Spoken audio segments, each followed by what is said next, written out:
Hello folks, good evening, and welcome to Fey Earth, an alternate 19th century Earth where all the creatures in folklore and fairy tale are real, have always been real, and live alongside humanity. My name is Neil, and I am the creator of Fey Earth, this indie TTRPG, which we hope that you enjoy. And why is my chat window not working? Apologies a second. There we go. Right. Yes.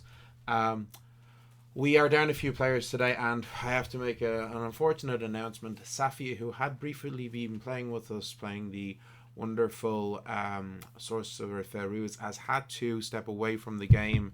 A combination of being a girl boss in work and the time zone differences between us in Dublin and her in Saudi Arabia have just made it impossible for her to stay in the game. We are really sad and disappointed about this because she was wonderful, and hopefully we'll have her Genuinely back. so sad. We do hope to see her back at her table sometime in the near future. Yeah. And Tendai and Christina can't be with us tonight because they are not feeling well, but we shall continue on nonetheless. So, before we go any further, who would like to give us a recap of our last session? Okay, I feel like that should be me. Last session, we went to the ball and it was excellent. So Gwynn and Madame Gauthier went to the ball in all of Gwynn's new fabulous finery provided to her by Madame Gauthier. They turned up to the ball and we met Aminata, who, of course, her family runs in these circles. So that was lovely to have her there as backup. She danced, we talked, we scribed, we met lots of interesting NPCs who may or may not have something to do with the overall story, to be determined. And overall, it was just a lovely, wholesome event. Okay, you get The end. 1d8 inspiration die to use at any stage in the game. Um, Oh, and Anclagon was with us as well. How could I Anklagan forget? was with you. Yes. Okay. Yes. So, The baby. yes. So, He's um, the baby. so where? Sorry, apologies. Where in God's? Oh yeah, here we go. So you wake up Sunday morning, okay? Gwyn, you are in your new shag pad, with Joséphine. Excellent. Justine, you did make it back to Aminata's family home where you've been staying. And Sylvia, you wake up with a merciful hangover. Can you please give me a fortitude roll, and you can add hardiness?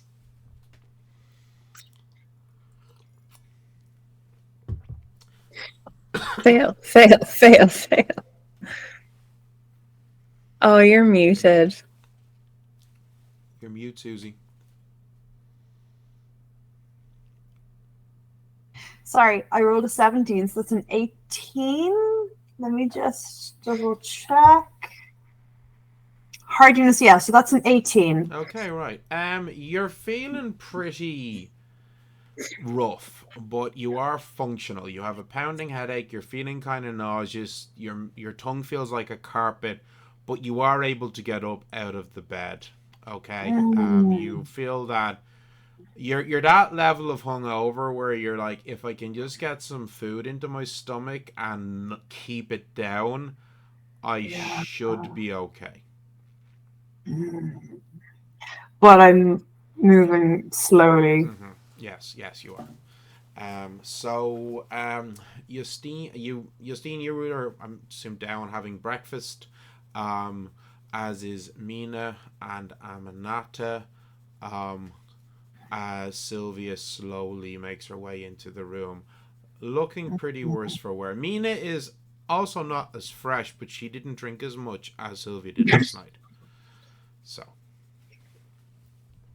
Sylvia is going to look at Mina, see that she is much more functional, and is a little bit, feels a little bit bitter about that, but also is very aware that Mina was like put money behind the bar and was like, just make sure her glass always has something in it.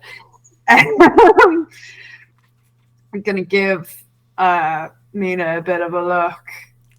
I'm just gonna kind of sink into the seat, just like really slowly. I'm just gonna, like, my head's kind of in my hands, I'm just trying to kind of keep it steady, because like I don't want any sort of, I'm quite dizzy, and I'm just trying to keep everything sort of, I'm trying to focus on the spot as much as I can. Oh. Hello? Yeah, no, that's fine. Yeah, okay, sorry. So yeah, you, as I say, you sit down, you have some breakfast, you are feeling a bit better after it, okay? Yeah, so Mina does explain to you all that today she is moving into her new place in Montmartre. That she had told you that she has that she had found a room, okay? That's what she's planning on doing today. But yeah. And Aminata says, oh, she's got a bunch of stuff that she's got to run around doing today as well, so she's going to be pretty busy. So before Mina leaves, I'm very aware that Christina isn't here, but nonetheless, Sylvia is going to say, thank you for yesterday. I feel like I was kicked in the head by a troll, but thank you. She kind of chuckles a bit at it and shrugs her shoulders. So, Justine, this is the first time you've seen Sylvia since you gave her the gift of the mana receptacle and then ran from the room.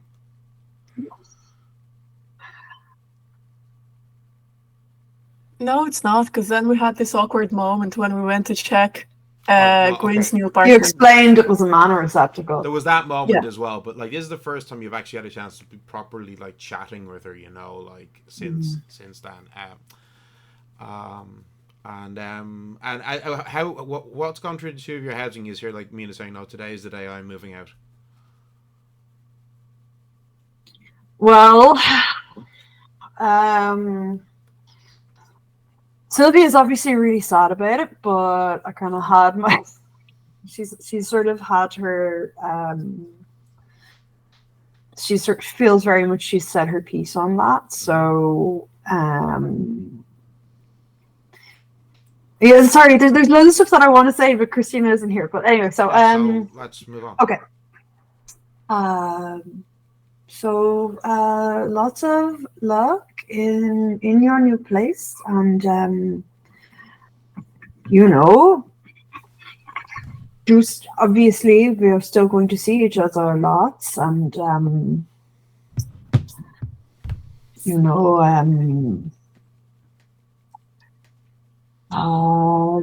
sure it will be nice to not have to listen to my snoring anymore. So. But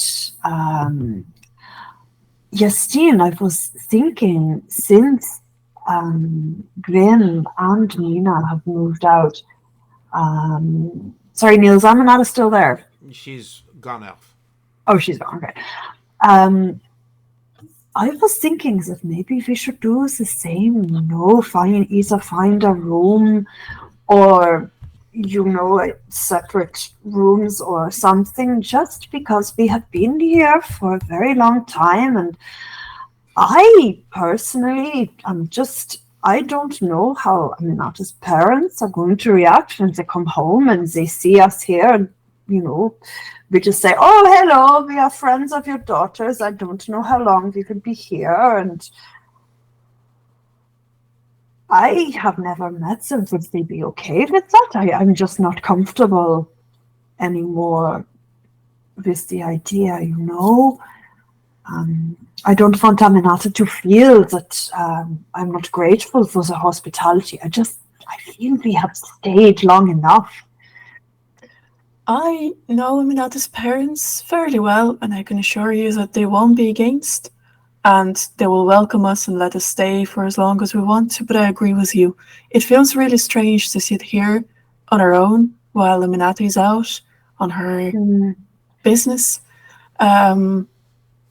It was good to stay here temporarily, but it feels like we're in Paris for a while.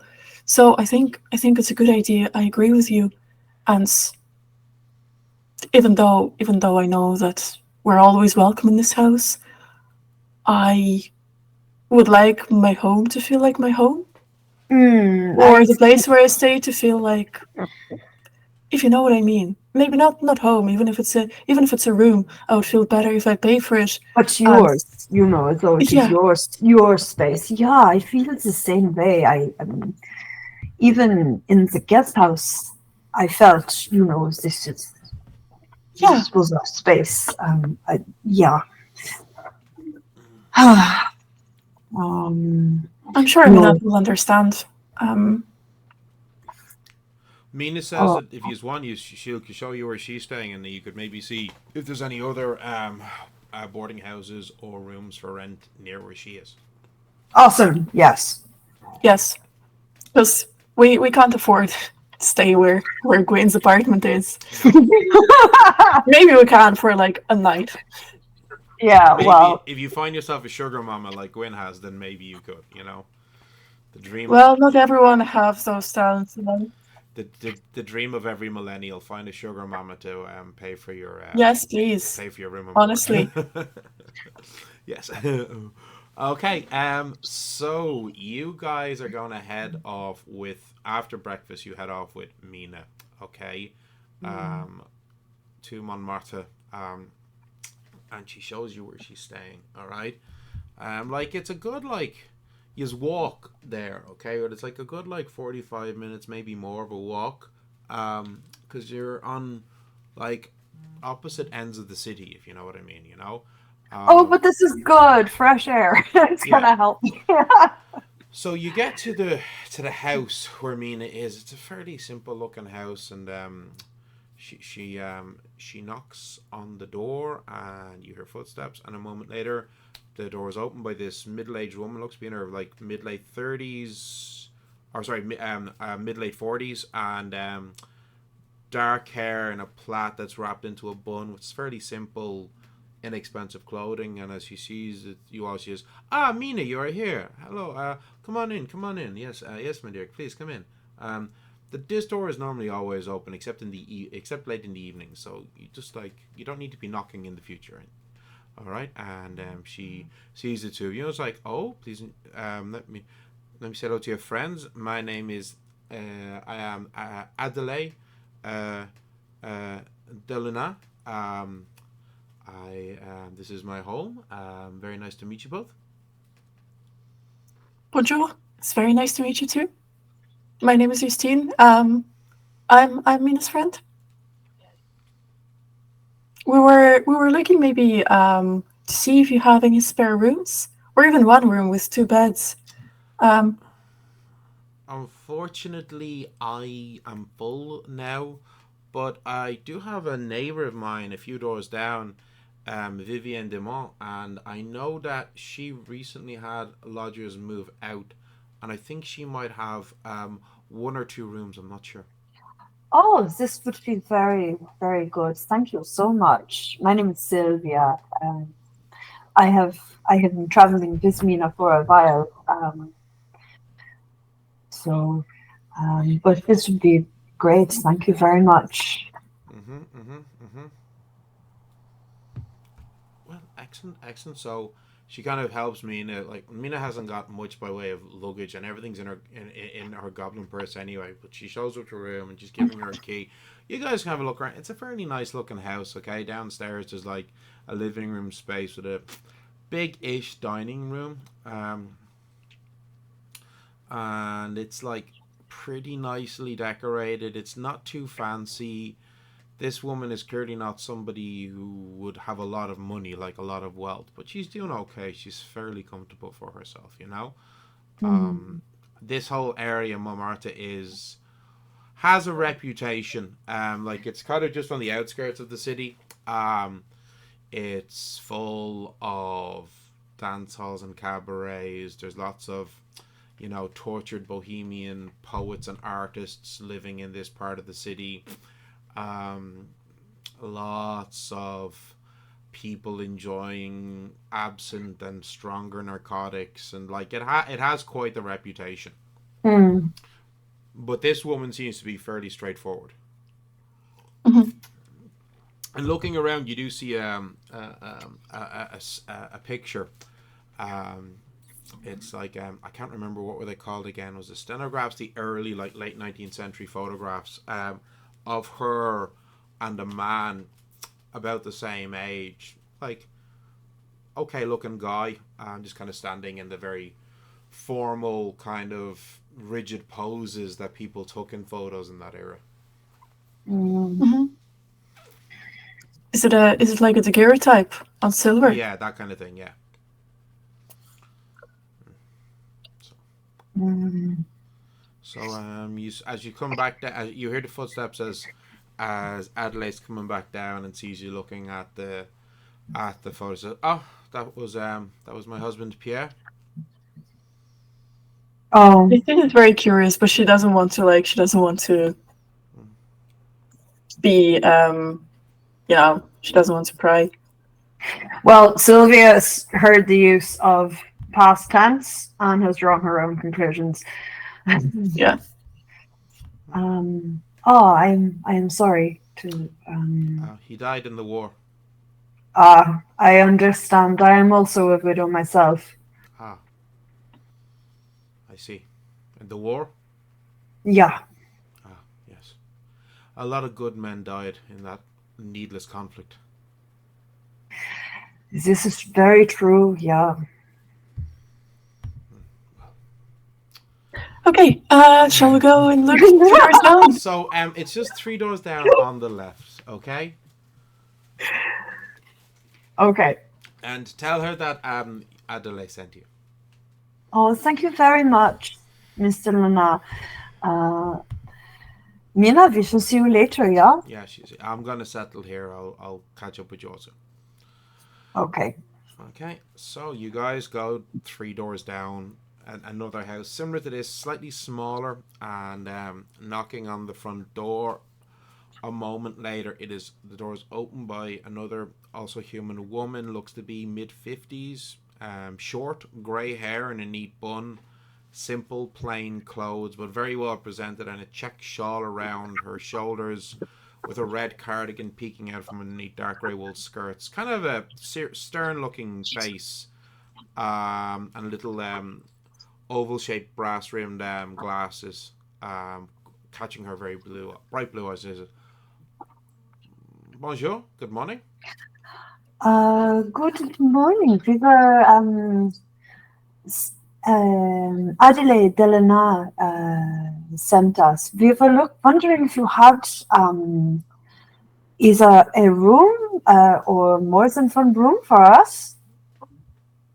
She just takes a moment. She's slowly eyeing you up and down, and Justine taking you both in. I have a room. Yes, come in. Oh, thank you so much. My name is Sylvia, and this is my friend Justine. I am Vivian Demont. Nice to meet you. So she leads you into a fairly simple-looking house. The hall immediately you see branches off to a small dining room area, not quite as big as in the other house, and you can it continues on down, and you can see a door at the end of the hall leading into a kitchen area. There's a stairs coming up as well. It says it's upstairs, on the first floor. She brings you upstairs. And she's as you come up to a landing, he says, so this room here is the bathroom. I open the door and you see a fairly like it's in good condition, well constructed wooden bathtub. with washband stations and that as well. And she says, I do have a hot stone, but if you would need to draw the water yourselves. Okay. And then she comes down and she says, and this is the room that is available. And she's into a fairly nice looking room. It has a nice big double bed. Has a wash basin or a wash station area with basin, and there is a small chest of drawers, and then there's a very small wardrobe as well. Do you two have a lot of belongings? No, No. not much at all. Okay, well, it's room and breakfast in the morning and dinner in the evening. Because you're sharing the room, we'll say 2 silver each a week. How does that sound? Oh, thank you. Yeah, okay. 2 silver each week each, or Each. for both? For Each. for bed and board. Mhm. Breakfast. Yes, sounds good. Breakfast is at 7:30 every morning, and dinner is at 6:30 in the evening. What do you think, Sylvia? Yeah, this seems very good, and that seems reasonable. So thank you. Yeah, I think we shall go with this, but we will need to go to get our belongings. Of course. But yeah. Of course. Well, I will be here for the remainder of the day. So please, just when you get back, knock, and I can give you your key. Thank you very much. Thank you. Say, using the lesser telepathy cantrip. This is great because we are also near Mina. I don't have the casting thingy that allows me to cast without using my hands. I'm just like, Yeah. you haven't taken restricted cast, or you have other skills and abilities instead. Yeah. Yes. Okay. I'm just kind of looking around. Just. Does she have any plants or anything like that? No, you don't spot any plants. Just if there were any flowers that looked like they were wilting, I was going to get. Like in the room that you're in, it's quite plain room. The only decoration is there is a small picture of the Virgin Mary with child over the bed. Oh, great. Well, you are in 19th century Catholic France, so yeah. Even though before you became a druid, you would have been a filthy Protestant Prussian. Yeah. I'm aware. Yeah, but so yeah, that's the only decoration in the room itself. There's no plants or anything like that in the house. Right. Okay. Right. So we say that you guys head back to pick up your belongings and then come back to the house. When you do, she gives you their key, and there is a brief conversation about no guests in the rooms, with the not in any way subtle implication that she means male guests. Yeah, that will not be a problem, I can promise you. Excellent. Right, so let us move over to Gwynn. All right, so Gwynn, you eventually wake up, having spent the night in your new apartment, with Joséphine, having had a wonderful evening after a delightful time at the ball. So eventually you wake up. She's being very lazy and leisurely and cuddling lots. And I know we have to get up. We have to have breakfast, but I know the effort. It was such an opulent evening. We should just have an opulent morning as well.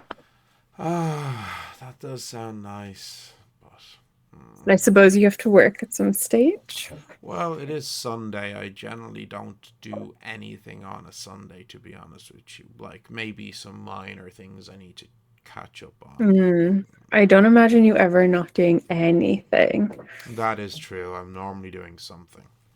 Mm-hmm. Well, that was marvelous. I appreciate you taking me, showing me off to your high society friends. Of course, and you did very well for yourself at the ball. Why, thank you. I tried to be on my best behavior. I just there's only so much I can do.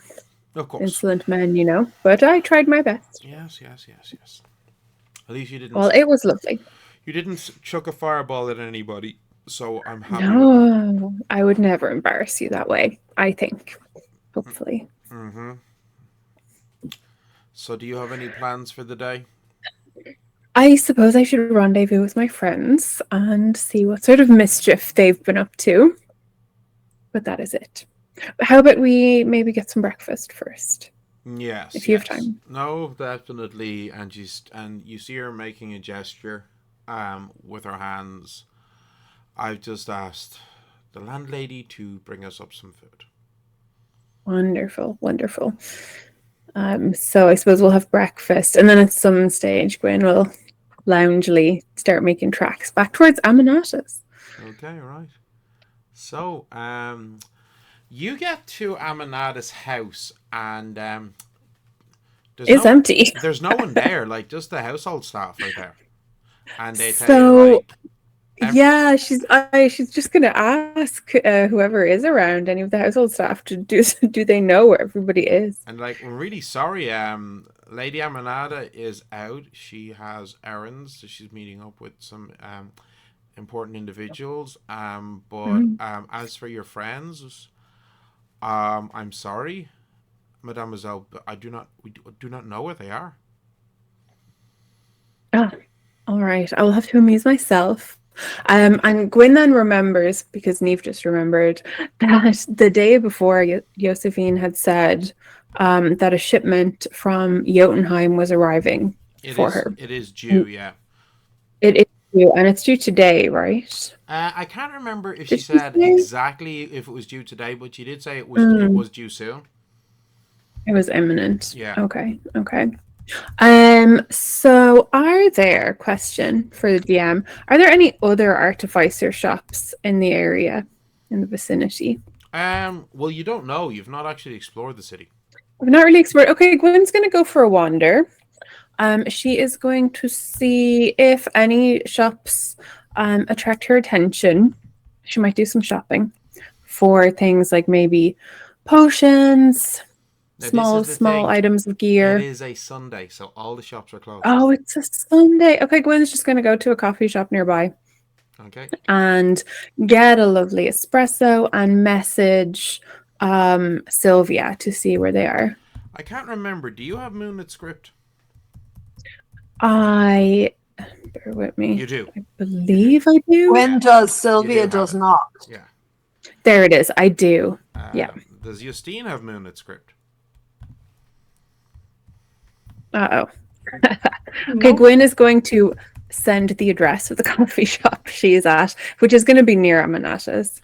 Okay. Yeah. Because And we were actually heading back there to get our belongings anyway. no, so. you had gone. You had got your belongings and come back. She was having a lazy morning. Oh, Yeah, it's like afternoon now for sure. It's lunchtime now. She had a lie-in with her missus, and then they had a leisurely breakfast. So yeah. Oh, okay. Yeah. So And I'm having a leisurely espresso. This is such a good day. all right. So Gwyn, yes, you do have the Moonlit script spell. A number of words equal to your level plus your resolve. So for you, is that 12 words now? No, it's 11 words, I think. Yes, 11 words. So what's the message? Message is in blah blah blah coffee shop. Come meet me when you're free. That's 9 words. 9. I'll say no rush as well. Gwyn's having a good time. She's just people watching. Okay, right. All right. So, Sylvia, silvery font appears in front of your eyes as this message appears. You don't know who it's from. You're assuming it's from Gwyn. Yeah. Oh, I'm gonna assume. Need to get better. Gwyn. Yeah. And I guess we'll start making our way there. Mm-hmm. So yeah, you guys head in the direction of the coffee shop, which is relatively near Amanada's house. So you get there about maybe 40-45 minutes after you received the spell. Mm-hmm. Well, good to see you. What have you all been up to? Feels like ages.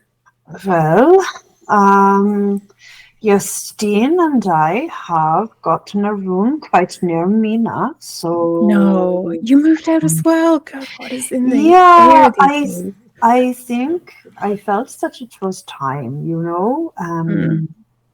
I know what you mean. Yeah, With it was. everything that was happening yesterday, well, you know, that I was not myself, and I I had a didn't want to child. ask, but I noticed. Well, without dwelling on it too much, yesterday would have been my first wedding anniversary with my wife, but as you know, she died Sylvia. on the last day of the war, so I was struggling a lot. And Mina, being the good friend that she is, brought me out and gave me a lot of whiskey. Well, I'm glad you got to celebrate, even if it wasn't the way that you should have. I hope you're okay. You could have told Well, us. I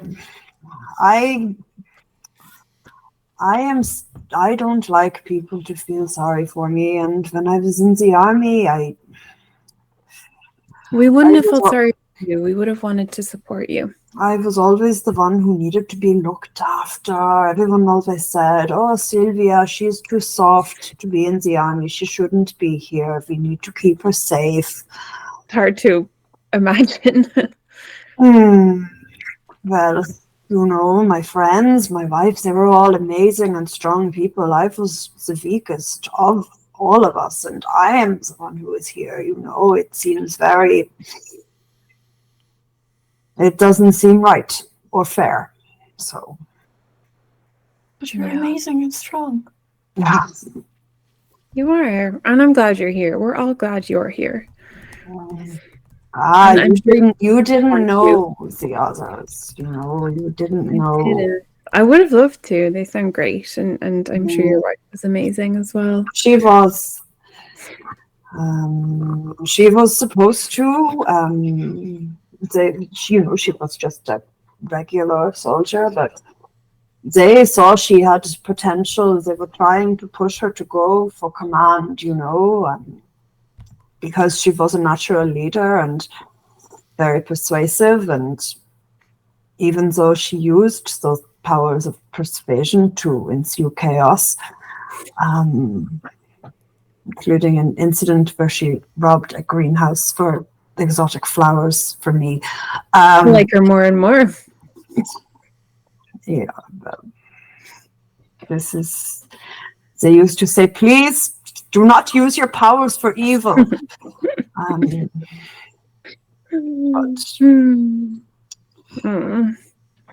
Well, I'm sorry. I cannot imagine. But just know we're here for you.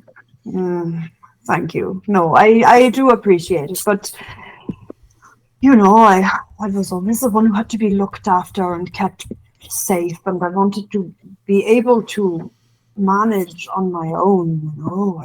I'm still trying to learn how to do that. It's just, you seem so like a different person now to pre-war Sylvia. It's strange how that happens. Well, you know, I think the same thing happened to Mina's brother. She said he'd be very happy and used to joke a lot, and yeah, it's hard to imagine. I suppose when you see those things, it changes you. I think the same happened to my brother too.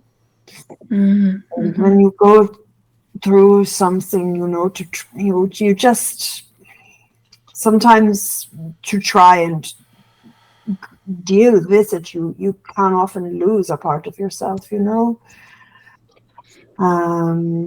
to try and just survive what has happened. But God, that sounds really scary. Yeah, but you know, I am here and they're not, so Well, they'd want you to be happy. I'm sure of that. That's what Mina said yesterday. Well, she's right. She gave me so much busy. I'm so angry with her for that. Oh. Oh gosh, she's turned into quite the drinker, Mina. She's tough as nails. She drank a lot and she's okay. Like, yeah, she's a she should not be all right. I know. At her size, it's bizarre. Yeah, because she's the smallest in the party. Like She's tiny. Yeah. Well, Jesus is clearly helping her. Yes. Yeah. And thank you for letting me borrow Anki, Justine. He was a great comfort, to be honest. Tell us about the ball. You were around all of these fancy people. Opulent. Oh my! I can't even. I don't think I have the words to describe. You didn't set any men on fire, did you? I actually didn't. I was on my best behavior. Good. Yeah. It was small. I had concerns. I know. I tried my very, very, very, very best.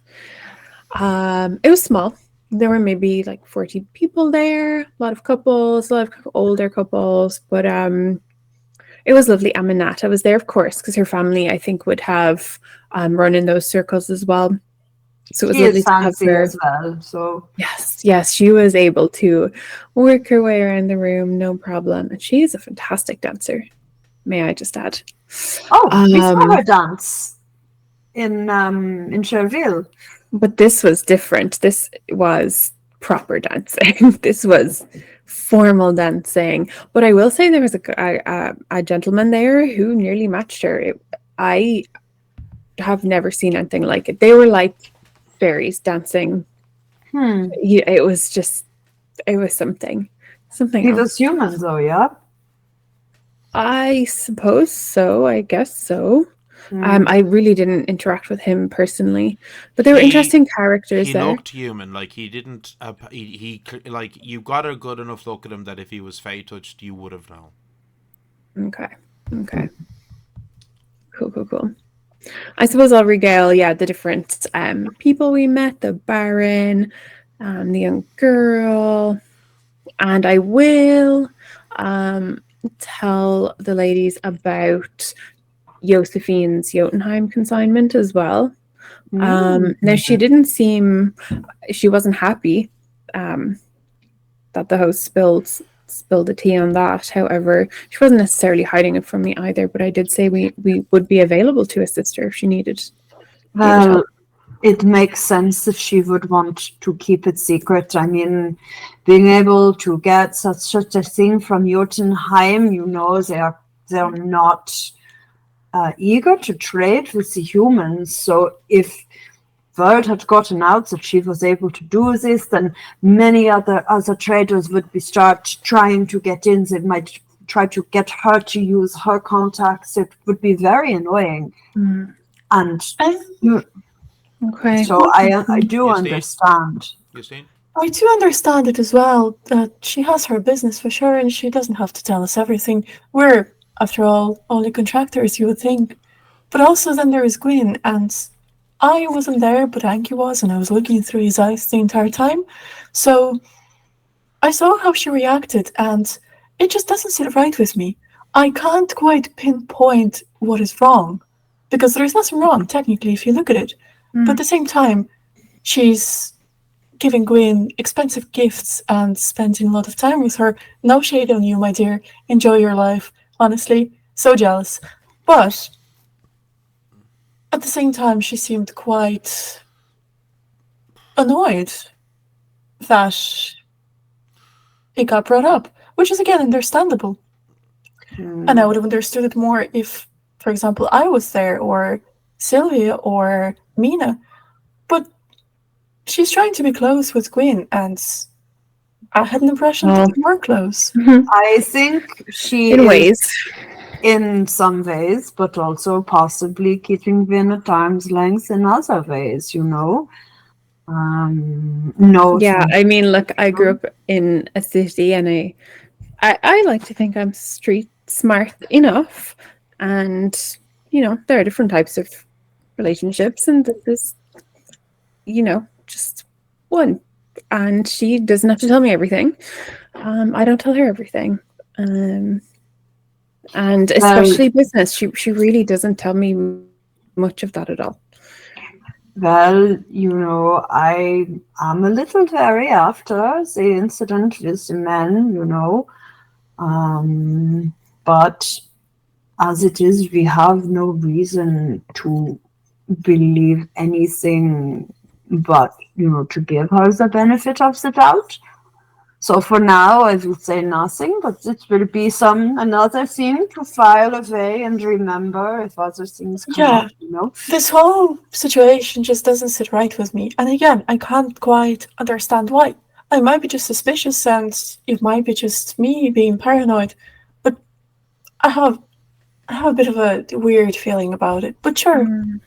It was incredibly awkward. She really didn't want our host to talk about it or to know about it. Now, I don't know anything really about trade relations, the Jotunheim, France, or really anything to do with Jotunheim, but she certainly didn't want it to be public knowledge. So it was awkward. But apart from that, I don't know. She is quite private about her business endeavors. It may be nothing, but I did offer that we could help if she needed it when the consignment arrives. So maybe we'll learn more. Maybe. Yeah, sure. Well, there might be more gold and coin involved, so. Exactly. And we must work. We must feed ourselves. Not some of us. Now that you some are of us paying have rent. to pay rent.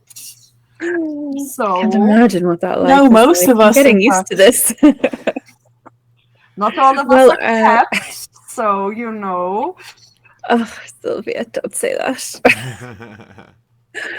Well, you have to show me the new place. Okay, so you guys bring Gwynn back to your new place, yeah? Yeah. When you get there, I'm so jealous. You're all living so close together. yeah. You get there, your landlady, Madame Dumont, she's there, and you introduce her to Gwynn, and Gwynn, she gives you a very slow, pointed, up and down look. Believe me, I am not a Madam of the Night. That is what you are thinking. You're not sure what she's thinking. You can give me an awareness roll if you want. Yeah. I mean, that's definitely what Gwynn is thinking. Oh yeah, my character sheet's here now. It was a 15, 16. You're kind of you're not entirely sure, but it's reminding you a little bit of the way older women would look at younger women in a judging fashion. Okay. Okay. So, We're dealing with an old school. Like this woman, as I said, she's in her mid-50s, very, very stern countenance to her. Yeah. Yes. So, okay. Yes, and as you're looking around the house, you spot a number of pieces of religious iconography.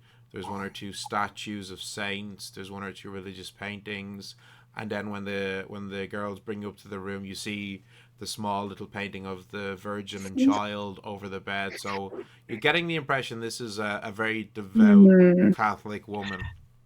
Maybe we should swap rooms with Mina. Exactly. I'm shocked this is in Mina's room. Wow. Although this, and Gwynn will point at the picture of the Virgin Mary, is basically just goddess worship. Don't let her hear you say that, Gwynn. Well, apart from all that, it's lovely. And look, it has portals. It's clean. Yeah. I will miss you all. I can't believe everyone is separated and living in different. It's been so long. We've all been together for so long now. Well, we're not separating, right? I mean, we are still going to travel together and see each other, right? I hope so. Sylvia is getting a little bit panicky at this point. I would like to. I mean, no one's leaving, right? We're still a gang, and we're going to travel together, I assume. And okay, good. Yeah, Gwen's voice is getting more high pitched as she says that as well. Yeah, because It's fine. We all Yeah. just need a bit of our own place. And not from each Also, other, but I don't know how it feels. Like Aminata has never said anything, but I am starting to feel uncomfortable course staying not. in that house, And I feel Aminata would never say anything, but I don't want to overstay. And she never say and she never think. And her parents will never think that we overstaying as well. They're the most welcome people ever. They're the most hospitable, the nicest people you can ever meet. But I get what you mean. Even I, like, who knows, Aminata and her parents the best. Mm-hmm. I just don't like being a guest for too long. That's all. Right. Yeah. Well, so you sit there and you're chilling, having these conversations. Does anybody have any other plans for stuff they would like to do today? I want to, like, this is just something, like, at some point I want to check. I do want to check my arcanogram, and then I also want to write Heinrich a letter. Yeah, you wanted to write Heinrich a letter. Justine? I want to complete the mana receptacle for Gwynn. Okay, yeah. So you actually, I think you'd only made one so far. For Sylvia Yes. yesterday. So you could spend the day. Well, it doesn't take the whole day, but like it takes a while making the mana receptacle for Gwynn. I want to clock in more hours in my book. Okay, cool. All right. Gwynn is just gonna lounge on the bed, try and distract everyone and make conversation. Okay, right. So then, well, then we'll say that that's what happened. Sylvie, there are no letters from anybody, but you do write a letter to your brother on the arcanogram and send it to him, and then you spend the rest of the day reading, okay? Getting a few more hours, record the number of hours. We'll say you probably would have started about, realistically, be 3 by the time you start reading, so Yeah. you decide how many hours you think Sylvia would be reading for, okay? Is this I'm back on. Is this day 4 of your reading? I can't remember. Or is it day 3? Yeah. Well, So I clocked in. Hang on. Started Thursday. You started on Thursday, and today is Sunday. Friday, and I did an all night. Like I did 20 hours because I didn't sleep. Yeah. And then I lost Saturday, so I would like to try and do another all nighter as well. Okay. Right. Right. Yeah. So, like, yeah, I want to. So if you're gonna read straight through until morning and use your magic and cast the restoration spell on yourself, then you could get another 17 hours done. Yep. So I want to do that. That brings you up to about 37, 38 hours, is it? Yep. No, sorry. So I was on 57. Oh, you're on 40. Oh, yeah, okay. Yeah. Okay. So I'm over halfway. Yeah, okay, right. So we'll say that that's what happens. Justine, how much mana are you putting into the mana receptacle? Was it 35? I think it was 50. No, it was 50. Because it equals 50. Gold. Oh, okay, so right. You spend. 50. Okay, right. And I spent 5 gold in each, so... Yeah, 10 mana per... yeah, per gold. It's 5 mana per gold. Then I remember it was 50, then I spent 10 gold. Okay, right, yeah, cool. All right, so you spend a while. It takes you, it takes you a good hour or more just on this one spell, and then you have it done. What does the Gwynn's mana receptacle look like? So Gwynn's mana receptacle is, it's a bit old and vintage looking. So it's like a dark metal, more like silvery, but it's probably iron or something like that. It doesn't look shiny or bright. It's very very muted, slightly darkened and more kind of matte than shiny. And it just has what's the precious or semi-precious stone? It's a ruby or something similar to a ruby. Okay, right. And it's a very kind of roughly made. Yeah. So it's not polished. It has kind of sharp edges. Okay. And it looks like a crystal more than a ruby. Imagine those Yeah. Nice. Mm-hmm. The kind of new agey crystal-looking thingies. Okay. So it looks like that one. Cool. Okay. Right. So Love then it. you eventually got to finish and hand it to Gwyn. So this is this mana receptacle. Okay. It stores, as I said, 50 mana. All right. Amazing. This does not count towards your power points because this is technically a consumable item. It can be used and recharged 3 times before it's destroyed. Wow. Okay. 50 mana. Wow. Okay. So use with caution. Yeah. So, but it is a For emergencies. you have a considerable amount of mana now. Wow. Yeah, like that's between between your permanent and this temporary mana receptacle, you have like an additional 80 mana now, isn't it? Wow. Yes, that's crazy. Yeah, I'm gonna have to throw some really nasty shit at you all now. You would have done it anyway. That's my point. You'll be able to I'm sure. It's more like, when we meet a freaking Monclerc and a Dark Alley in Paris, would be prepared. Exactly. Exactly.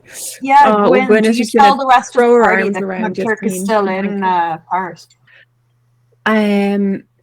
Yes, absolutely. I think she would have mentioned that in the whole ball story and mentioned how she went off to Scry and just checked if he would maybe make an appearance, seeing as he had some high society contacts. And that, yes, he was still in Paris. But when Justine gives Gwyn the amulet, she's just going to throw her arms around her and just thank her profusely. What an amazing gift. That's fine, don't worry. It's a lot less awkward with Gwyn. A, because Gwyn already knows. Mm-hmm. And I think B, because kind of like Justine and Gwyn, they're all similar age, but I think I don't know.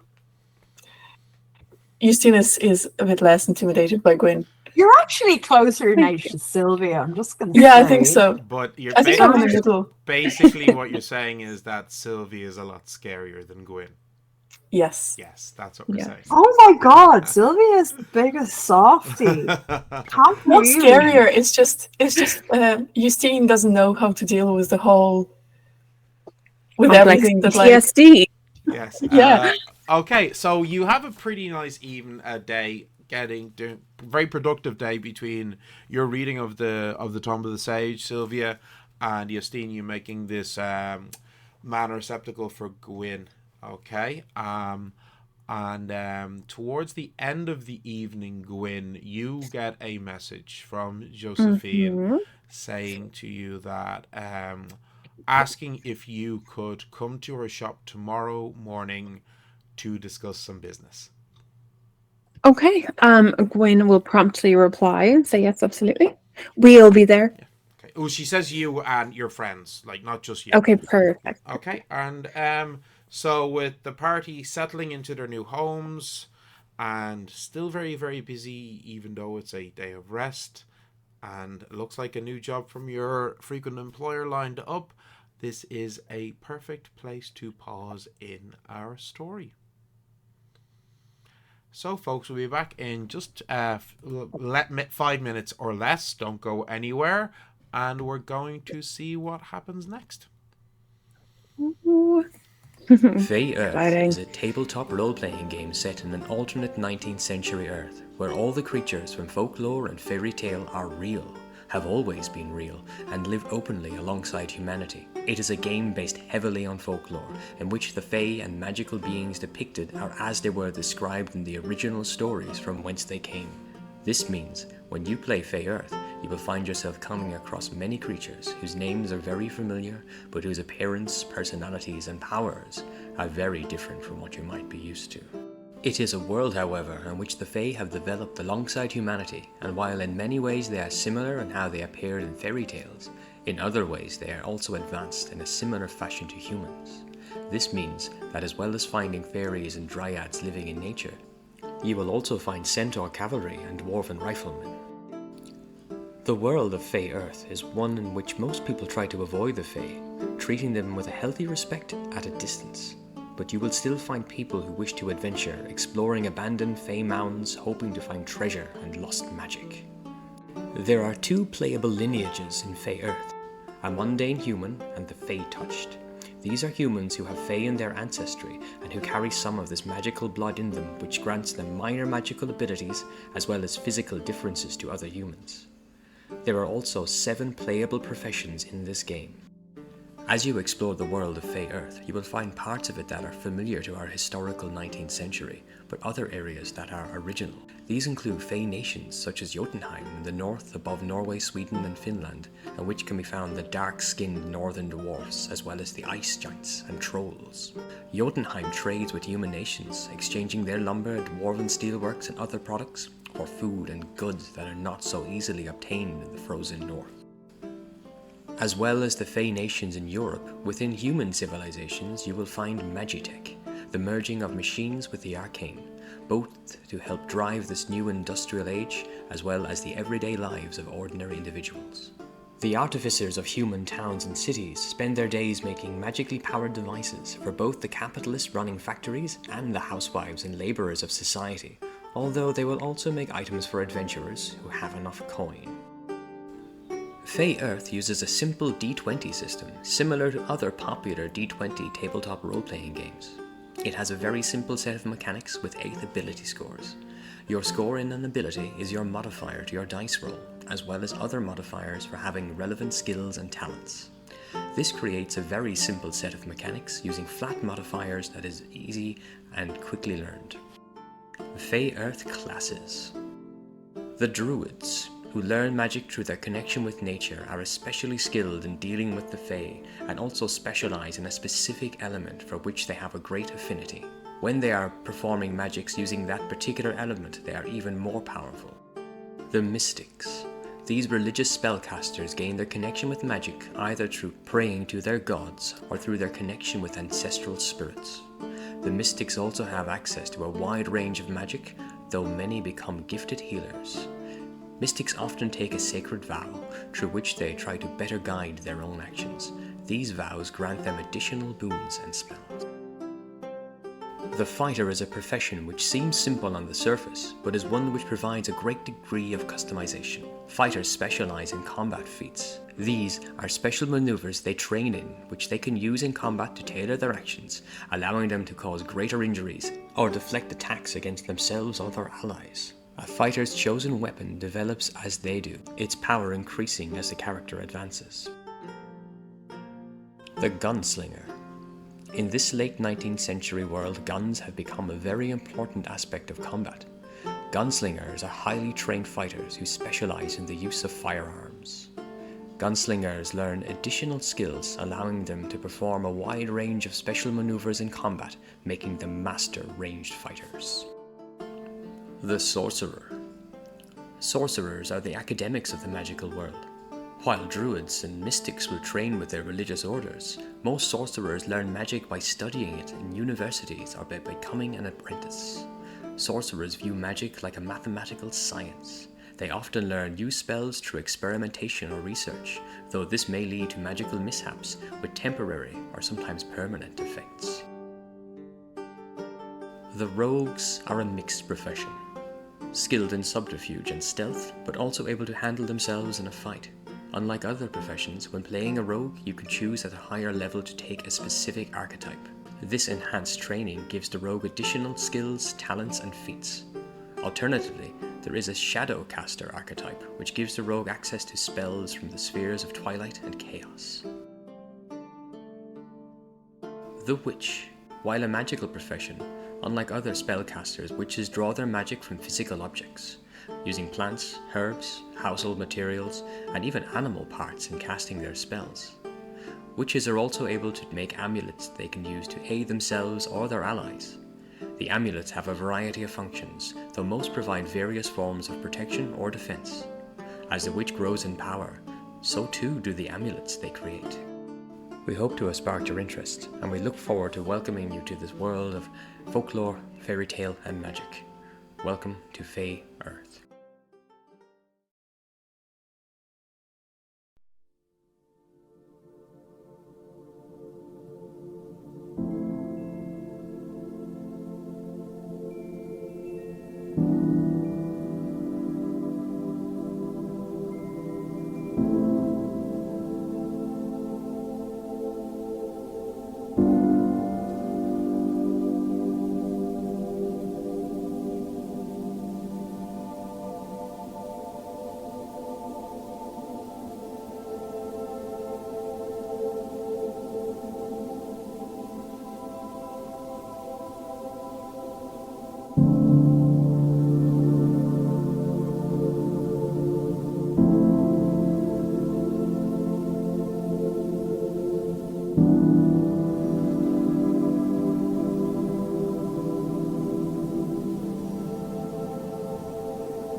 You're not muted on There we go. our. No, but I was muted on OBS. So, Oh, thank you for that, Emma.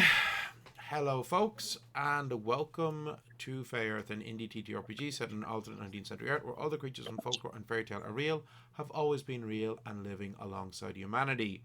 When last we left our heroes, they'd had a very, very boring day of moving premises into lodgings.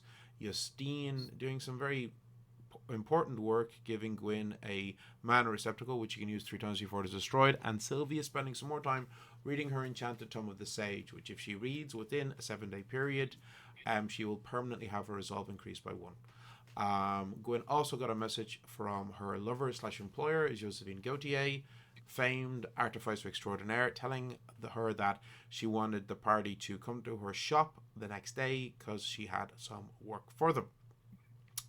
So, returning to our game, you all spend the night in your respective dwellings. The next morning you get up. Sylvia, Justine, you go down for your breakfast at 7:30 with Madame Dumont. And it's a pretty nice, simple breakfast. There's some eggs, there's some bread, it's some coffee. Like, it's a nice, decent breakfast. Nothing too fancy, but it's fulfilling. It's sustainable. Okay. While we're eating breakfast, can I write a little note to Mina? Basically saying that, like, Madame Gautier wants to see us at her shop at this time. Give it to Anki. Oh, you're like writing a physical note to Mina. Yeah. Okay, right. You write a physical little letter, and this is the first time that your landlady spots Anklegon, because so far he has been using his camouflaging ability to hide himself under your clothing, and she exclaims when this pseudo-dragon, this fairy dragon, suddenly appears from the folds of your clothing and is crouched on the table and what is that beast? It's not a beast, excuse me. It's my baby. It's my friend. Anklegon the Great. He's a fairy dragon. He's your child? You gave birth to that creature? No, what are you, no, some sort of fae? Yes, Justine is a sorcerer, and this is her familiar. He's my familiar. Wait, you use sorcery and magic? Oh my god. Yes. And what of you? Are you also a sorcerer? No, I am actually a druid, but I am also skilled in the healing arts. So, and I am also very good with these plants. So if you are ever growing anything, I can certainly help. But I am also able to heal. I am able to cure diseases, wounds, remove curses. I assumed that you were young women who had moved to the city looking for factory work. Obviously, I was mistaken. Well, not for factory work, but we are looking for work, yes. And Anklegon is very good with pests, so if you have pest problem... This is a clean house. Oh, I know, of course it is. But sometimes they just appear despite the cleanness. She's not quite sure what to make of the two of you, but she's very unhappy with the situation. And says, well, as long as that creature doesn't bite. No, of course not. And if you are ever not feeling well, I can certainly help to cure any illness. Well, thank you. That's very kind of you. Very good. Anyway, and you finish writing the letter and you roll it up and you give it to Anklegon and tell him to go. And he goes up to the window, looking at you, waiting for you to open it. Oh yeah. And you open it and he flies out and he's gone. And he's gone for a few minutes, but then he comes back a few minutes later with a piece of paper he hands to you from Mina, saying, "Thanks. I'll meet you in like 20 minutes." Yes, Mina will meet us in 20 minutes. Oh, great. So we are going to go to work now. Thank you so much for breakfast, and we will see you later. Okay, d'accord. Okay. So you guys head out, and I assume, are going to head towards Madame Gautier's shop, yes? So the party all gets to Madame Gautier's shop like sometime between 8:30 and 9:15.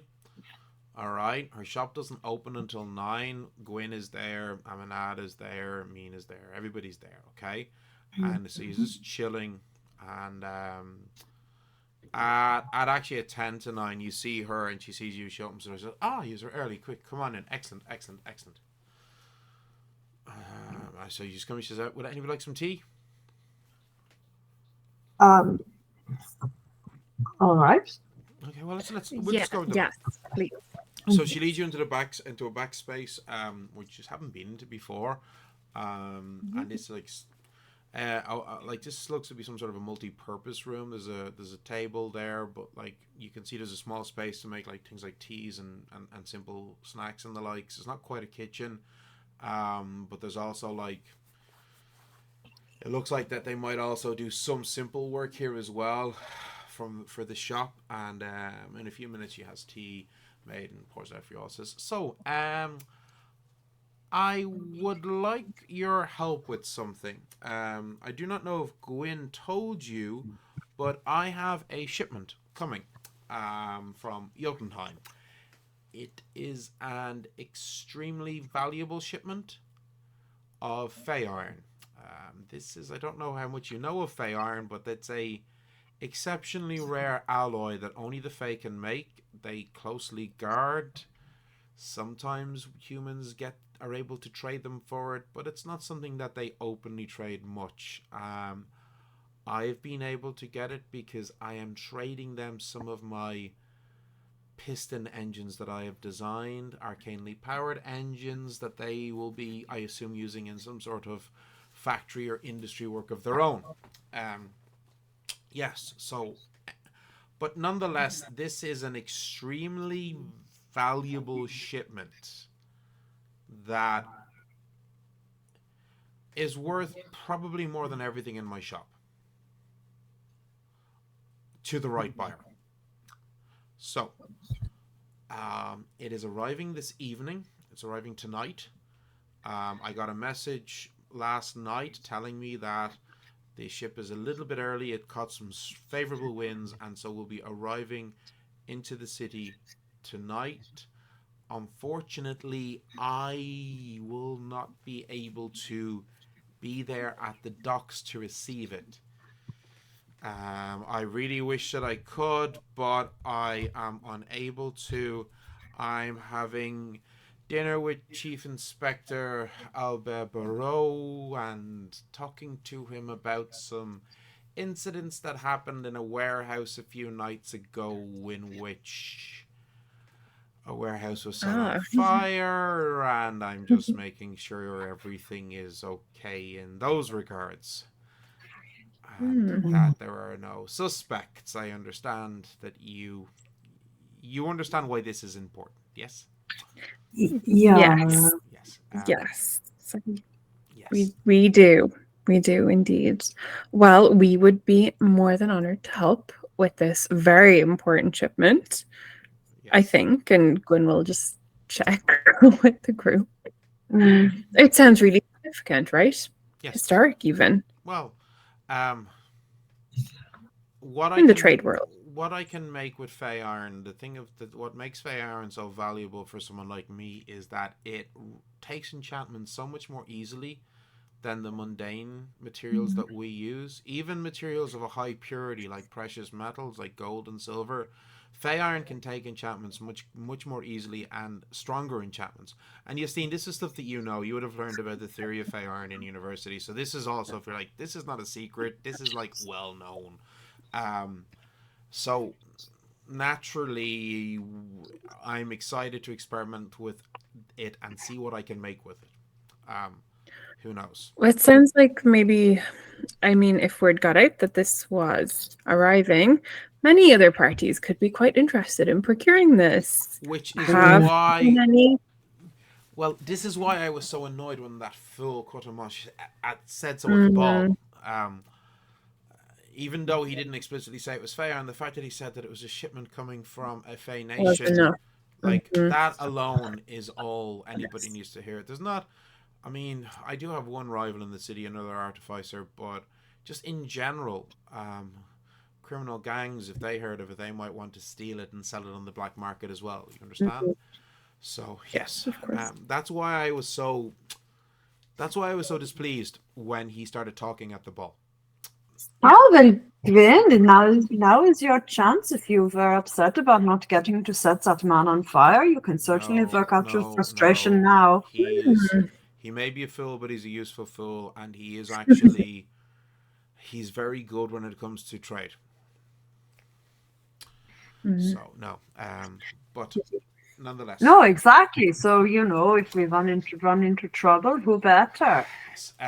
So if you could be here this evening at 6 o'clock, Jerome will be here with my wagon, with my cargo that I am trading with the dwarves, and you can go with him to the docks, wait for the boat's arrival, and just be there to observe the transfer of goods and make sure everything is safe. Of course. Okay. We will guard it with our lives. Well, hopefully it will not require any Hopefully it guarding. won't come to that. But- Yes. but Yes. nonetheless, okay. Still, it's better to be safe than sorry. Yes. Okay. Or dead. Yes, Sylvia. Or dead. Well, you can't be sorry if you're dead, so. Yes. Very true. Very true. I'm a people person. Yeah. Sylvia is a great conversationalist. Wonderful. Yes. Words of encouragement from Sylvia. We're dead. Let me see. So we have some gold between us now. I'm wondering, is there anything that we may want to purchase? Use this opportunity to purchase something. I'm conscious of PowerPoints. So You are getting to the stage where most of we're you. I'm actually maxed out. Yeah, I think Justine, maybe you're the one of the. You don't have that many enchanted items. No, I think I only could have my receptacle. probably manage to get a goblin purse now, but I'm actually okay for the moment. And Albert is nearly ready because he was having his procedure, wasn't he, to be merged with the lightning. Albert will be ready on his procedure. on Friday. If you ask Joséphine, she says that the halberd will be finished on Friday. The facelift. Okay. Friday. Okay. What does Mina have in the interim? Mina she has has her fists. her fists. Okay. I can't remember. Yeah, basically, she doesn't have a weapon right now. Because she got the lightning spear, but that is being combined with Albert, isn't exactly. it? Yeah. So, Okay. So she has her fists. She has her fists, exactly. Basically, one punch man. Yeah, pretty much. Or one, okay. Two. Punch man. Look, in fairness, she did quite well in the boxing ring the other night. So very well. Yeah, exceptionally well. If you wanted a goblin purse, they're 100 gold. I'm okay for the moment. I'm not nourished. Justine, is there anything you were thinking of maybe getting?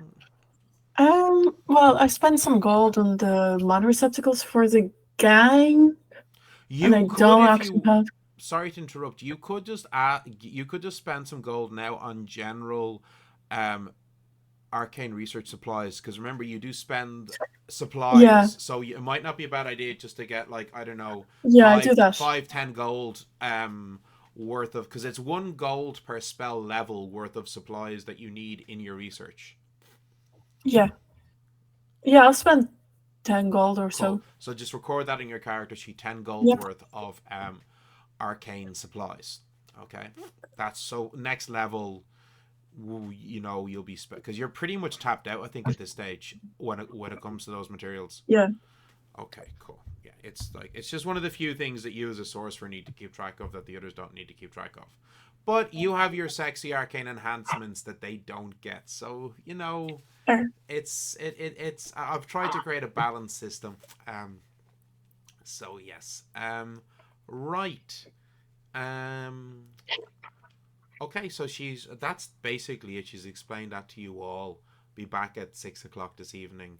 Jerome will be there, and he'll head to the docks with the wagon, with the crate stuff that she is giving to the dwarves in exchange for the Fey Iron. Fabulous. So, was there anything else that anybody wanted to be doing? Sylvia, if you want, you can just go back home and clock in another 5-6 hours of reading. I would like to do that. Okay. Justine, did you want to make another mana receptacle, or are you going to keep your mana today just in case you need it? I'm going to keep my mana today because the only mana receptacle I have left is for myself. And it would be stupid to spend my mana on mana for myself. Yeah, exactly. No. Gwynn, was there anything that you wanted to be doing? I think Gwynn, I don't know if Gwynn properly moved into the shag pad, so I think she's gonna make sure she has everything from Amanada's house, transfer it across, make sure nothing is left. I don't think she did a full move, so she'll do that. Okay, cool. I think Justina's just going to have some time with Anki, just Great. some bonding. Awesome. Stretches for the baby. Yeah. No, that's cool. Great. Just another thing as well, like moments like this, Gwynn, if you're thinking of any future spells that you might be thinking of getting that will require specific components, now is really great times when you might want to go. Yeah. And don't forget to send me any spells you're thinking of so I can prepare where you might find the components for them, because as you know yourself, some of the components for some of the witches spells are extremely specific. Very specific. Yes. Gwyn wants Pound of Glory. Actually, just out of curiosity, is there any spells that you're thinking of maybe taking when we level up? I honestly haven't thought about it because we leveled up so recently. Oh, I know that. Yeah. But if you do, I haven't. If you do, but I will. Yeah. I will think of that. This is going to be I actually took a repeat spells of campaign 1. Oh, see, I took spells from the sphere from one of the other spheres. Yeah, you took spell fireball, wasn't it? You took, or I think. I also took 2 from a sphere of death, just to keep being able to top them up for later levels. So next it will be rich. They don't need components unlike the ritual spells. Exactly. I mean, some of them will be fairly easy to get, like animal bones and things like that. You can pick up easily enough at markets. Yeah. Some you do need to either construct yourself or enlist the services of Justine or Sylvia and her body snatching prowess. Yeah. Well, digging up graves is more Justine's. Yes, but there are I think it is. there are specific plants for certain spells, such as true. Such as the spell Deceiver's Bane. You need a piece of Heart's Tongue Fern or Aspelenium solopendrium. So I'm like that, like specific plant that now you with your nature craft could grow that, Sylvia. It's not a extremely rare plant, so you could do that, but like there's not many, but there's 1 or 2 that are like specific plants that you would need. I'm honestly thinking of, I'm remembering from campaign 1, Selena had that fucking red cap that she was carrying around. Oh God, yeah. Gwynn, you were going to say there? I took 2 amulets when I leveled up last time. Have you constructed them yet? See, no, I haven't. The minor amulet of friendship and the major amulet of freedom, and so that is what I will do today. So one is a heart-shaped token, and the other the amulet of friendship. Yeah, because we haven't added them to your cartridge yet because you hadn't actually made them. You hadn't had the time. No, I have them in my book of shadows, but I haven't made them to transfer them across. Yeah, so you're and then Amulet of Freedom is examples include sigils and astrological symbols written on a piece of parchment, quill and ink prepared for this purpose. Okay, so that's So so very the amulet of friendship would be things like a little like silver heart-shaped token, that kind of thing. Yes. So that's something that you could go into a jeweler's and try and get. Okay. We'll say something like that would cost you, we'll say, like if it's a simple heart-shaped token, like think like a charm, like for almost like for a charm bracelet, like that'd be like 2 silver. Okay. Okay, cool. That's not too bad. But your the other one you were taking was the amulet. It is the major amulet of freedom. So you're gonna actually need to get yourself some virgin paper, and you will need to get some feathers to make a quill and get ink specifically for that. That's going to be a couple of gold worth of materials, because you do need virgin parchment paper, not normal paper, and you need to get the ingredients so you can make the ink yourself. What's virgin parchment paper? Like parchment as opposed to paper. That has never been, as pristine condition, has not been used. Okay. Yeah. And at the end, it says various plants, including mistletoe and violet, all carried in a small bag. Is that everything together in kind of a little charm pouch? That's exactly what it is, yeah. So, I mean, you could get Sylvia to grow you some violet or something. That wouldn't be a problem. But you're going to actually have to, like, it'll be a couple of hours trying to find some of these things, okay? Yeah, that's quite specific. I think what I'm going to do is maybe instead of moving all my stuff, hang around maybe Montmartre and check out some of the markets or stalls or see what's going on. I would imagine that because you have a goblin purse, you carry most of your belongings in that anyway, so you probably wouldn't have had much in Aminada's parents' home anyway. Good point. One, the Amulet of Freedom, is, I could run upstairs and get it for you all now to show you exactly which book it was. The Cambridge Book of Necromancy, I think it was. Ooh, I like it already.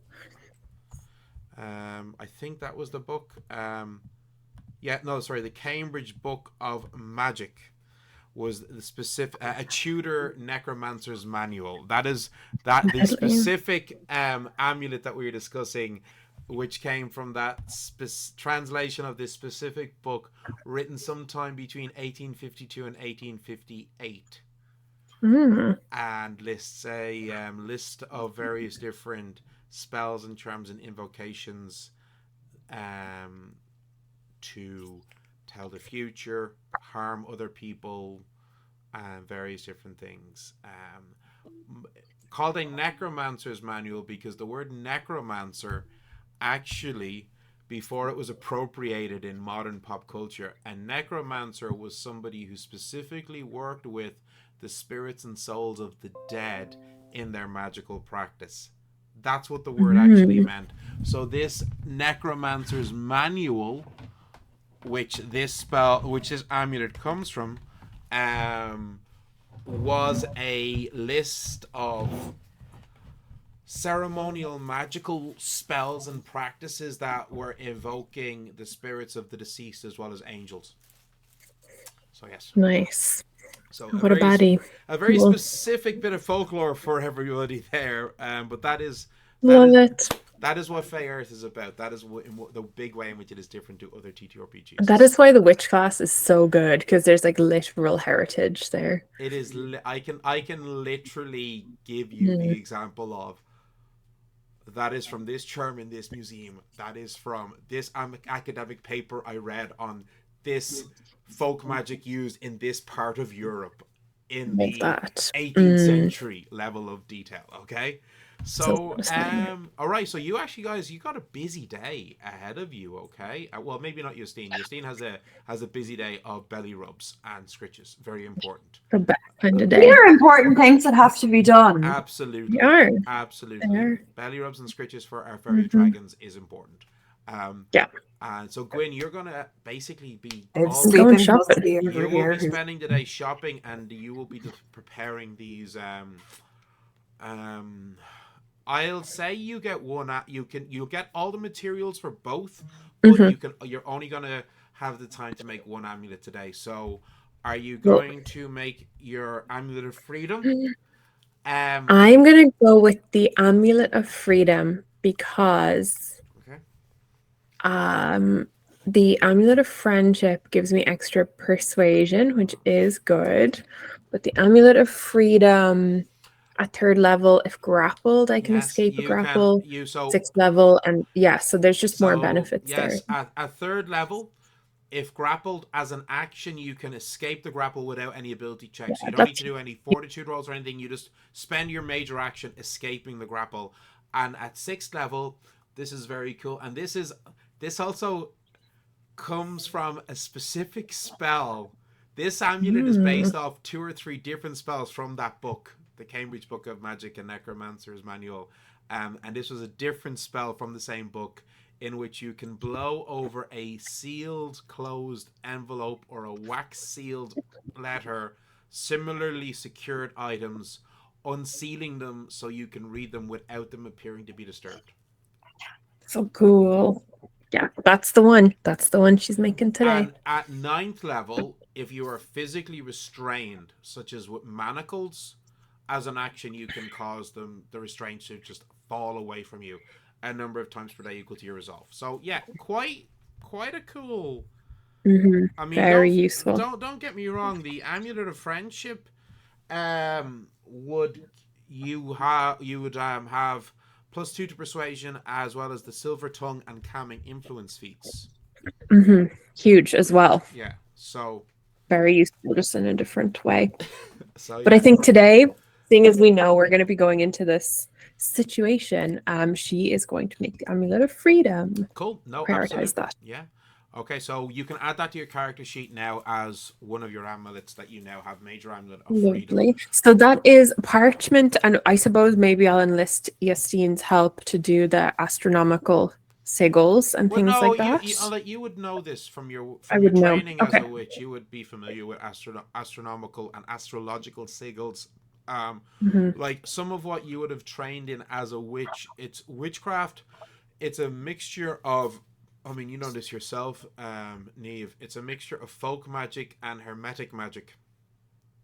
So, you've got some sigils from things like the Lesser Book of Solomon, some Kabbalistic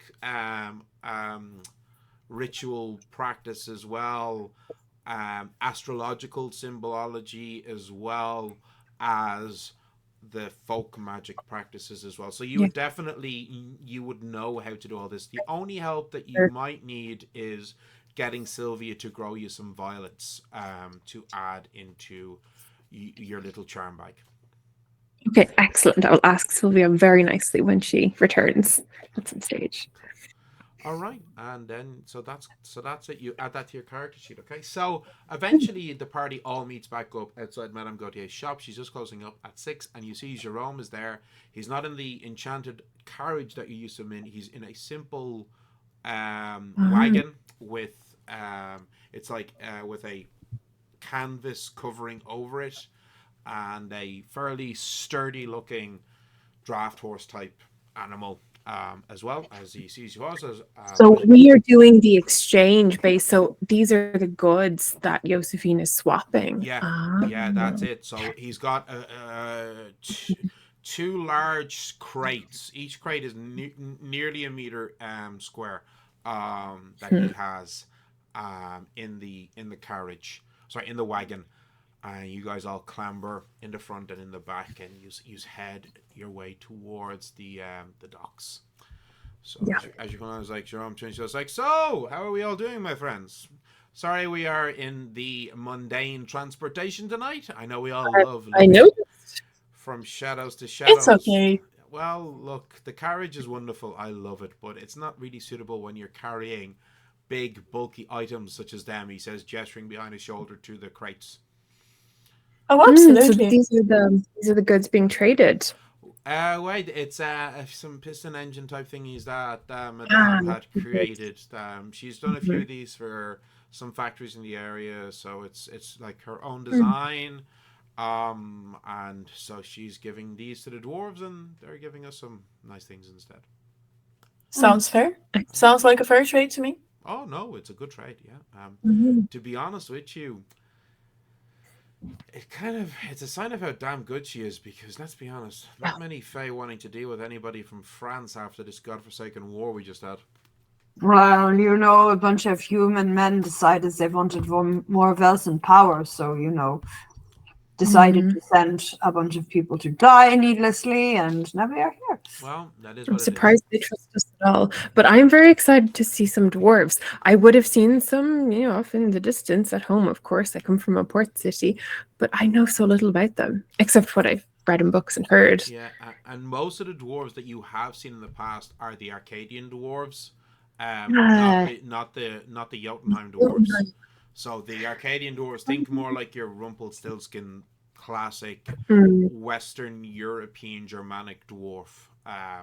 So very. And they're the ones Sylvia would have had a lot of And they're the dealing ones that with. Sylvia would be familiar with as well. So very short, extremely like a meter and a half tall. Like a meter and a half tall is like tall for them. Diminutive, grumpy old men, beards, very, very finely dressed. 1.5 is almost like Mina tall.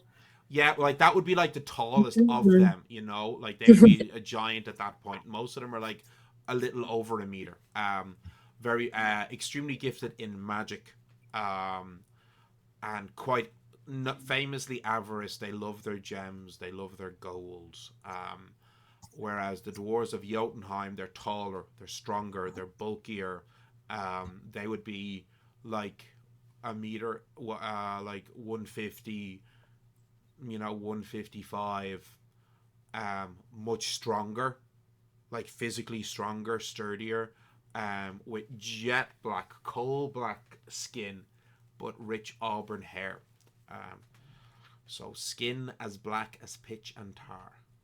That's what the Edda basically That is how they says. are described in the Edda, exactly. So, and that is what the dwarves of Jotunheim, the Northern Fey Nation, look like. Okay, so so Jerome's like, so yeah, how are we all doing anyway? Any gossip?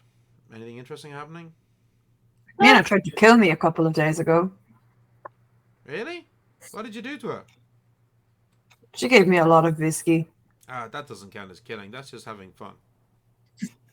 Exactly, Sylvia. Well, Jerome, how long have you worked for Joséphine? Oh, Madame Gautier. Oh, a few years now. 3-4 years, I think. Yeah. She a fair employer? She is. She's very, very good. Yeah. I started work. Oh, wait. What? Is 1870? Actually, no. It's been 5 years now. Wow. Yeah, no. Well, she can't be too bad then. She is. She's a very fine employer. She's always treated me very well. Good.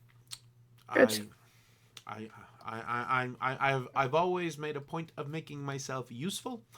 I'm very good at what I do, and if she needs me to do something, I can usually get it done. And so, apart from driving her wonderful vehicles, what is it that you do? Well, I'm mostly her carriageman. But Yes. sometimes she needs me to run errands and do things for her, and send messages to people and so forth, and find out information about people, and I would be something of a man of the street, so I, very good at talking to people and getting to know people and getting to know things. Since you are a man of the streets, have you heard of someone recently called Monclerc? No, sorry. Should I? Hopefully not. But if you do, could you let us know? Yeah, sure, of course. Well, someone we've run into before, and would not like to again. So to know his movements would be useful to us. Okay, this guy's trouble, eh? Oh, yes. No idea. Okay, right. Yes. Wow. I don't think the carriage ride is long enough for us to tell you exactly what trouble he got up to. Safe to say it's fairly horrific. Okay, right. Sounds interesting. Mm. So, well, you continue. Like, Jerome is a very chatty, very friendly guy. You know, he's quite open. Very cheerful.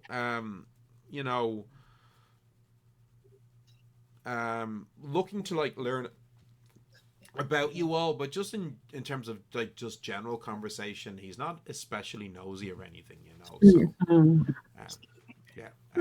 nice guy. No, he seems to be a very, very affable guy. Eventually, you make your way to the docks. And he says, right, I was told that the ship will be very noticeable. It'll be quite big. I don't see it here yet. We'll go up to the dockmaster and ask him.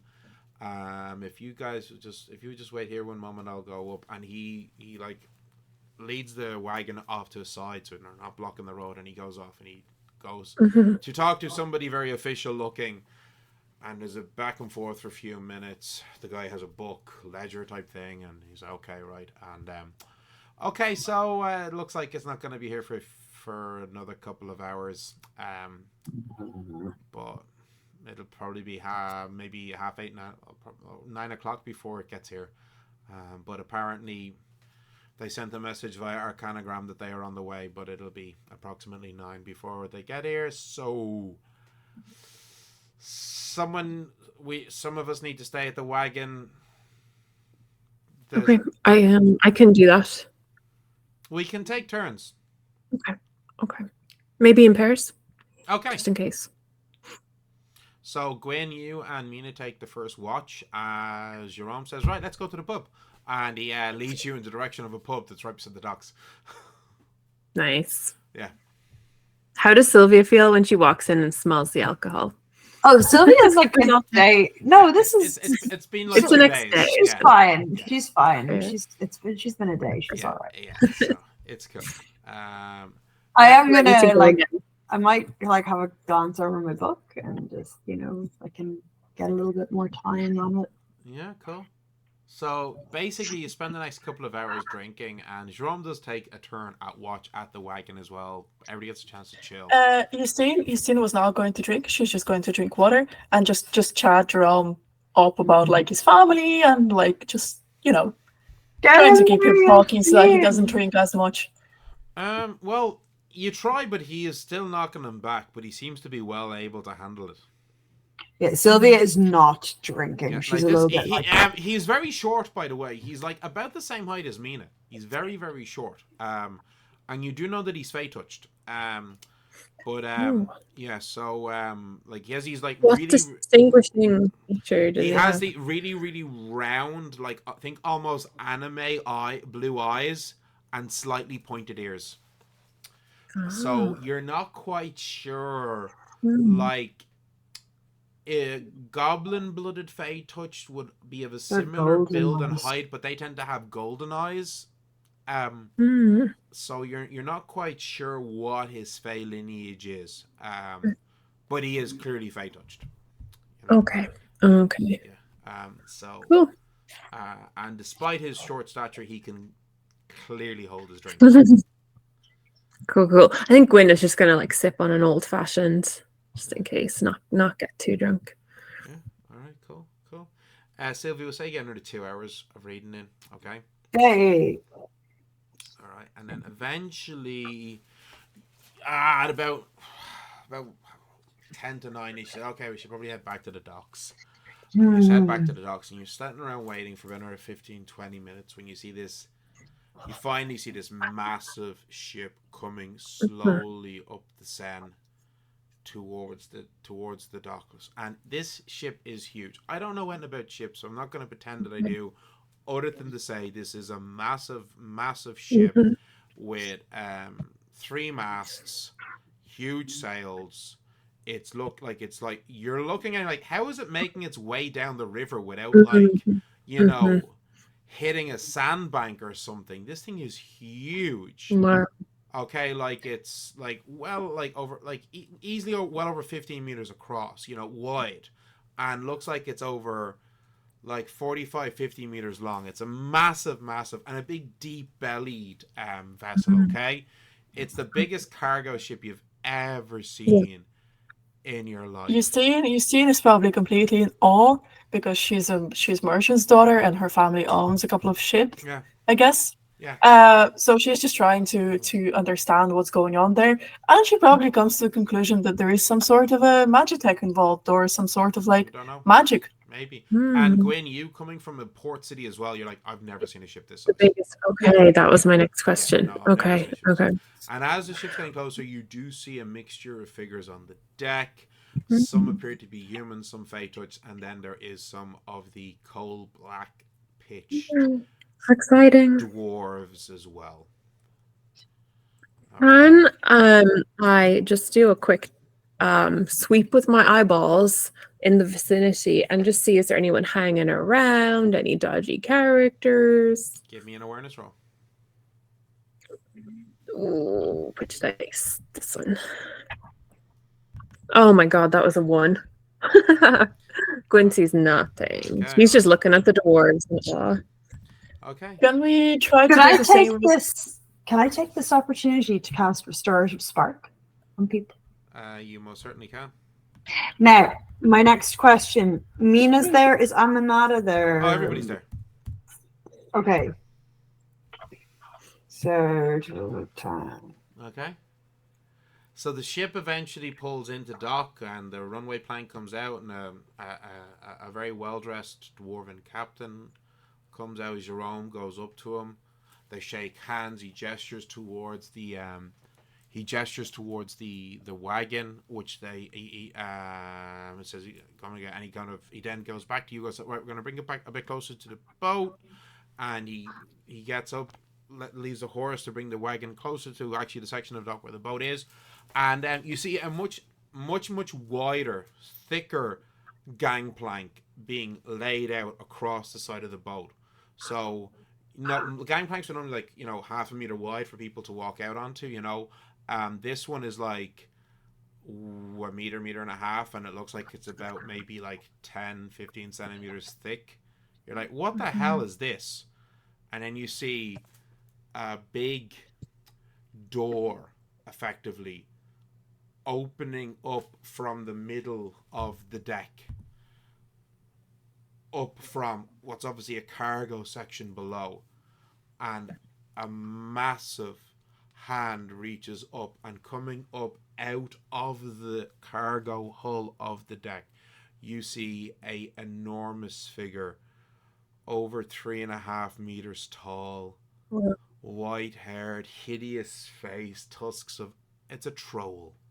Oh, no. oh my god! Slowly... Gwynn is...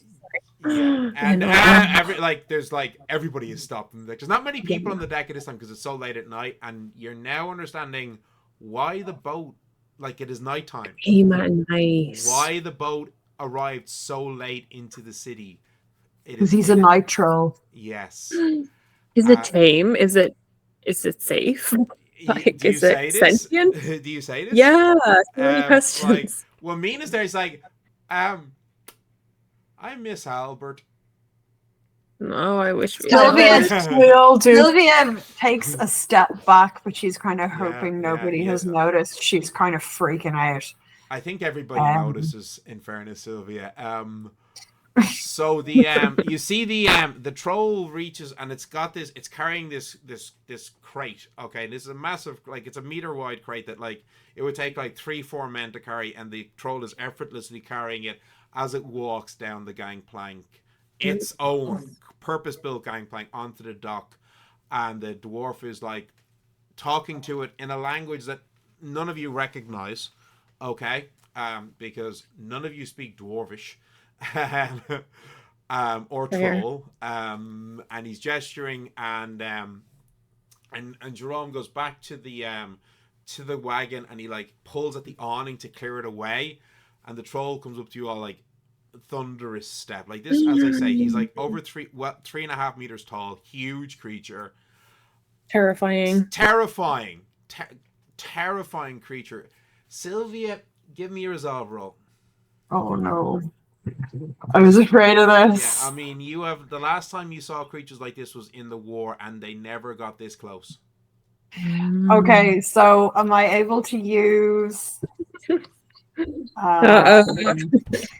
well, in fairness, I rolled a 15. My resolve is 4, so that puts me at 19. You can use either courage or willpower, your choice. So it's not bad. Courage, they're both plus 1. Which do you use, courage or that's willpower? Courage. Okay. So that's an unnatural 20? Yes. Okay, so with that, you steel yourself. You're like, it's not the war. It's not the war. It's not the war. But fine. Your hand is your hand is twitching, but it's reaching for where your rifle would have been. Yeah. You know, it's reaching instinctively for where your rifle would have been. And she is shaking a bit. Oh yeah, absolutely. And the dwarf comes up to you as well. Now this dwarf looks completely different than the ones you fought in the war, and he sees you, and he's like, "It's okay, please, it's fine." He is perfectly. He looks a lot scarier than he actually is. Say, can he speak? He's speaking in Sylvan. Oh, him? Oh, sorry. Yeah, Gwynn is Yeah, asking that. yeah. Oh, sorry. Yes, he can. In fact, let's not, because once he starts, he doesn't shut up. Okay. And you see him going back to the guy speaking yet again in a language you don't recognize, and the troll puts the crate down, reaches for the ones that are in the wagon, takes them both out, and puts the one that he just taken out the boat in, and he starts carrying them back. And the dwarf goes up to Jerome. They shake hands. They exchange some papers. He says, "Well."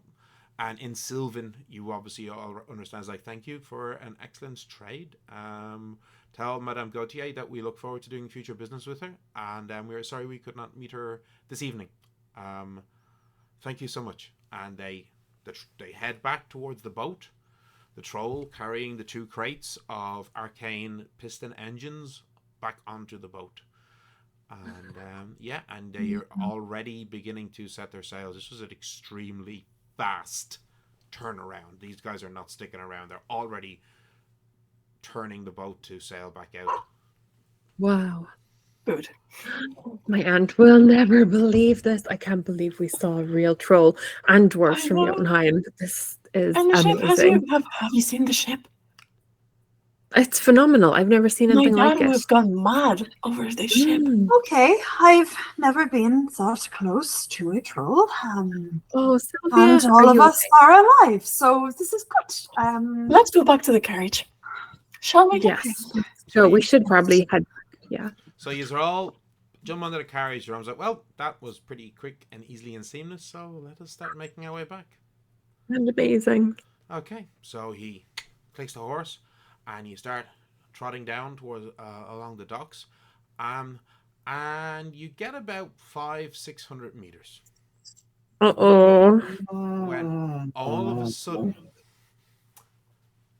it goes completely pitch black. Oh God. And you're not sure, because it is nighttime, but there is the city lights illuminating the dock. But it's like, you're like, wait, what happened? Are the lights cut out? And you're trying to look around, but you cannot see anything. Someone's using shadow magic. And Jerome was like, what? Shit, what's happening? I can't see.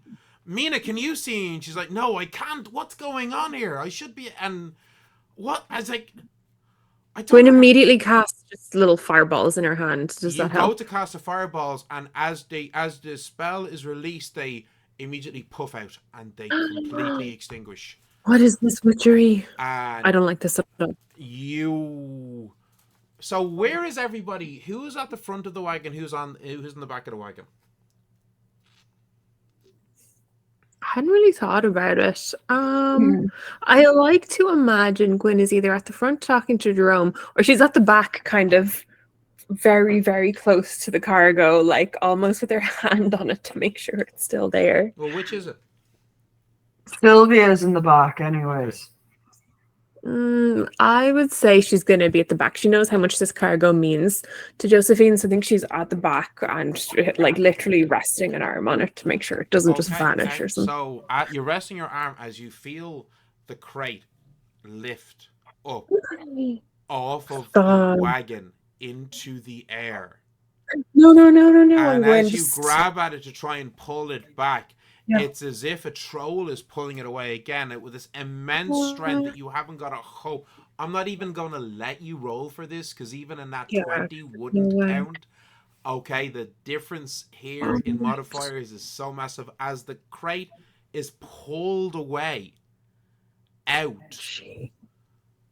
through the, like, as I said, you cannot see anything. You are blind in pitch blackness as you feel the crate. And I try to dispel magic, the blackness. How much? Well, see, the thing is that let me think. Just give me 1 second. I'm gonna look up this. I just want to look up the description specifically because. Oh my goodness! What can we do? No. What can we do? Let me see. Just give me 1 second here. Yeah, no, okay. Right.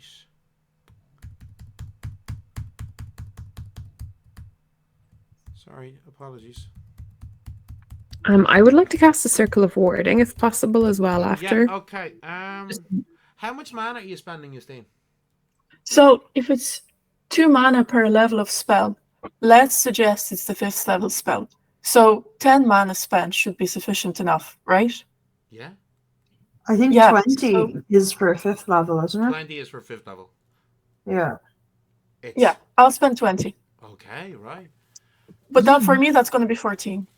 Yeah, no, of course, because of your mana, because your arcane specialization, your favorite sphere. Yeah, okay, right, excellent. So this is what happens. You send out your wave of magic at this magical darkness, and you hit it, and it shatters. Okay, Ooh. it shatters as if a shadow broken into shards, falling to the ground, and now the light from the street lamps is filtering in. Your eyes take a moment to adjust as you see, and you see what you see is the crate, okay, floating through the air. It's at this stage it's a good, like, I don't know, 15 meters from you. So it's moving pretty quickly through the air. Towards this guy who's standing kind of up against the side of one of the warehouses. The crate, as the crate gets to him, he puts a hand on it, and he goes and he casts a spell, and he disappears. No. And I think that is a perfect place to pause in our story tonight. Oh no, this is so bad. We'll get it. We'll get it. So bad. Well, thank you all for joining us tonight in our adventure. Don't forget, if you would like to know more about the world of Fey Earth, go to our itch.io page, fey-earth.itc.io. We've got a bunch of great stuff there. Free to download, pay what you want. There is our lore primer, there is our early release core rulebook, Explorer's Guide to Fey Earth, a couple of fun one-shots, and our starter adventures, Trouble in the North, all of which come with pre-generated characters and quick play guides. There is also Fey Wanderer, a delightful, whimsical TTRPG, rules-light game suitable for all ages, in which you play Fey creatures questing for treasure in the Fey realm. We have our Kickstarter, which is launching at the beginning of March, and we have another special one-shot this Friday at 2 o'clock Central European time, 2 a.m. Central European time. That will be 8 p.m. Eastern Standard Time. We are having a fun adventure. So for those of our viewers who are based over in the Americas, this will be a perfect streaming time for you all. Please tell your friends about it too. A chance for our friends from North America, Canada, South America to get a chance to enjoy our game in a way they normally can't when we are streaming live. And we hope to see you there. So until then, see you all next week. Same bat time, same bat channel. Good night all. Bye. Bye.